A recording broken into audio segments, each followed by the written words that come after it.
I got my protege behind me. Well, before I became Jazz the Iron Worker, I was just regular old Japlan. I was serving a 14-year sentence in Dwight Correctional Penitentiary.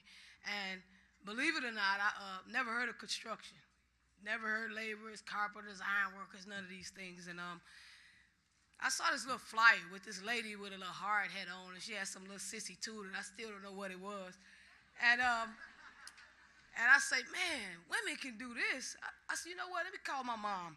Called my mom, and I showed her the flyer. She said, you gonna do it? I'm like, hell yeah, I'm gonna do it. So Mayor Daley was offering a program, and it was an all-women's welding program. And I completed it, and I actually started teaching it. And I was in Chicago Women of Trade, which is my home. I was in Chicago Women of Trade, and they also had a class, same time, same day, not same time. So I can make it and become somebody different. I actually went to school from 1 o'clock to 9 o'clock at night to become who I am now, you know. Hell yeah, all day. And so we all do these programs. They take us to the laborers union and the carpenters union, you know. I wasn't interested in anything. So I see these iron workers walking across beams. I said, what's this? You know? And they weld. So they say, Japlan, what you want to be? I say, hey, I want to be one of those iron workers. And that's right. Woo! And they say, wait a minute, you know the iron workers a bunch of assholes over there. Huh? I say, yeah. I said, well, hey, that's where I want to be, you know? And they like, you sure? So I went and took the test.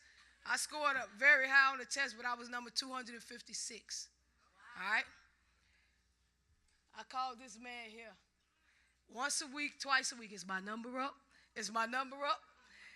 And he said, is this you again, kid? I say, yeah, this is me, you know. And going back with Chicago Women of Trade, I didn't know how to speak either. I mean, my English was so broken, and I remember Lauren Sugarman and Linda Hanna them working with me like, hey, say it again. I said, they picking on me or something, you know? And she's like, say it again. And I repeatedly said sentences again, so by the time I got the out, he got a little piece of me. And one day I stood outside, and I was looking out. I just came to the Iron Workers Union. I want to see what's going on. So you got some guys outside running across beams. I'm shaking my head. The warlord come out. Hey, kid, get the fucking class. And I say, well, you know, actually, I'm not an iron worker. I'm just trying to see what I'm getting myself into, you know. And he looked at me, and he smiled, and he grinned. He said, yeah, huh, kid? I said, yeah, you know. I kept calling him. We took him out to dinner, lunch. One of my Chicago Women of Trade sisters, and he called me. He said, hey, kid, I'm going to let you in this little woman's program. I want to see what this woman's program is about. And, kid, you better not let me down, you know.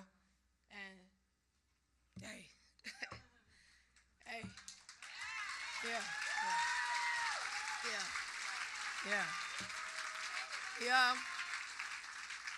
Hey, don't let him sit up here and fool you about how his mouth is. You think my mouth is messed up. This cat here, man.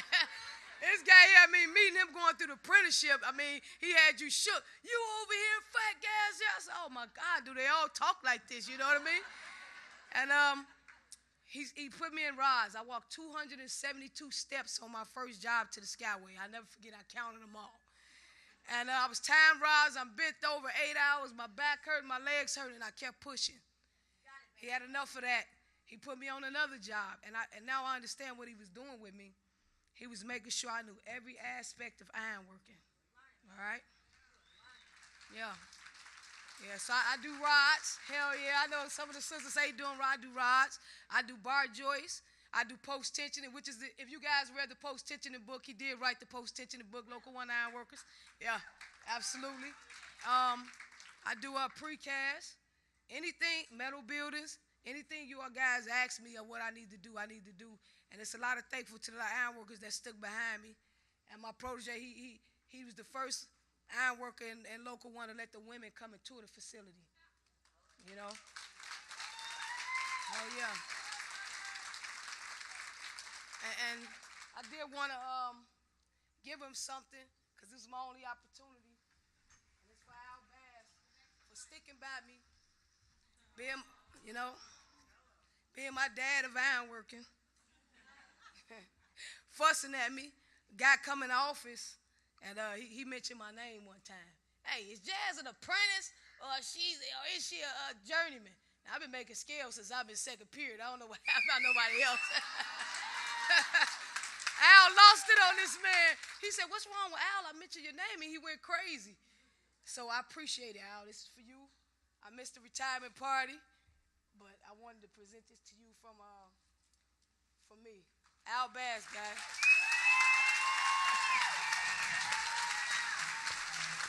Love y'all. So, yeah, you can go. He said, "Can he go now?" Hell yeah. So you sisters out there that come from the penitentiary, and you come from the projects, you come from the trailer park, and you come from these broken homes, and moms with addicts, which my mom was. She was a great mother. That's where I get my strength from. You could do it. All you new apprentices out there, make it through the apprenticeship. Nobody's stopping you from making through the apprenticeship but you. If you decide not to go to class, and you decide that the men are getting on your nerves and they're picking on you, and you don't have a bathroom and all these things, you know, then you're not trying to make it through. You make an excuse why you can't be a journeyman. You know what I mean? Don't fucking deal with excuses here, sisters. You know, I do have 3 daughters and a son that I live for. My love Sham of 11 years, you know. And not only did I had so many people whose ladders I stepped on just to get to the top, like Jane Valinga. I remember Jane Valinga, a Chicago woman of trade. Cried for me. She found me jobs. She said, "Well, I got to find her a job. This girl needs to do something different." And I remember Jane. Filling out the application and everything, you know, and sent me on the job. I got a 100%, and this guy wouldn't hire me. And she cried. And she found me something else, and they wouldn't hire me, and she cried. Jane just was a crying sister, you know what I'm saying? She's also the director of Chicago Women of Trade under the tutelage of Lauren Sugarman. And absolutely. That's who kept telling me to repeat everything. So I stand here humbly before you guys, a proud local 1-9 worker. Please don't get us twisted. We're not arrogant. We're proud.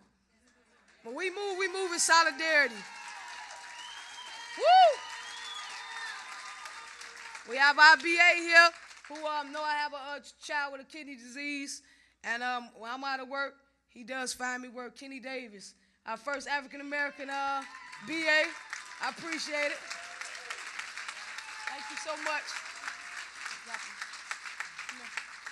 So Jane, if I can, I said I'll try to be brief, but I love me some Jane. And Jane Valinga, if you will. This is my daughter, guys. This is my little girl. Jane, I know I won't get this opportunity, but I might as well take the hell over. Chicago Women of Trade Director Jane Valinga, please. And that's my Jane, too. Might I add. It's my Jane. Protege, Lauren Sugarman made that one. You better know it. So, Jane, we appreciate you. And we love you, Jane. Oh, goodness, I love you, too. Only for you. So, guys, guys and apprentices that's just coming in, man, you guys do your best. Don't complain. Work hard. Hard work pays off. You know what I mean? And everybody asks how to get the gender lens off us women. Work your ass off. And titties will go away after a while. That nice butt you got to go away after a while if you get out there and you do your job. You work hard. Learn your tools. Learn your trade. And one day, you guys will end up here in the same position I am. I respect laborers and everything. They was helpers of Jesus. And you know, Jesus was a carpenter. But guess what? My God, his father must have been an iron worker.